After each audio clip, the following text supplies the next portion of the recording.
ప్రతాప్, ఆ పెరిగిన నాతో మాట్లాడింది ఈ టేప్ రికార్డు ద్వారానే. మనం కూడా ఒకసారి వీళ్ళని పలకరిద్దాం.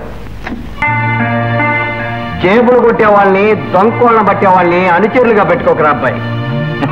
ఎందుకంటే వాళ్ళు ఏదో ఒక రోజు నీ జేబులో కొట్టేస్తారు, నీ తల కోడి తల నరికి నీ ముండాన్ని సంకలో పెట్టుకుని తీసుకెళ్తారా తవడ సన్నాసి. ఇంకెప్పుడు మాతో పెట్టుకోకు, పెళ్లి కాకుండానే తల్లి అయిపోతావు, జాగ్రత్త. చింతించుకురా చిట్టిగా ఆయన.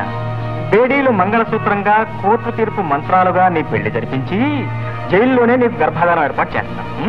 నెల తిరగకుండానే నేను నెల తప్పుతుంది, మంచి కడుపుచ్చి కవల పిల్ల పుడతాను. ఆ ఫూల్స్ నన్ను డబ్బు కోసం బ్లాక్మెయిల్ చేసే మామూలు మనిషి అనుకుంటారు daddy, but that's a good sign. ముందు సులోచన ఎక్కడుందో కనుక్కుంటే ఆవిడ ద్వారా రంజిత్ ఉనికి, ఆ ముఠా ఆచూకీ తెలుసుకోవచ్చు. సులోచన ఆడబడుచు అమెరికాలో ఉంది. అయితే అంటే చనిపోయిన ప్రసాదరావు చెల్లెలు. Yes sir. ఆ భార్యాభర్తల సహకారంతో మనం ఈ ముఠాను పట్టుకోవచ్చనే నాకు తోస్తుంది. Darling, Raja darling. Good morning Sulu darling.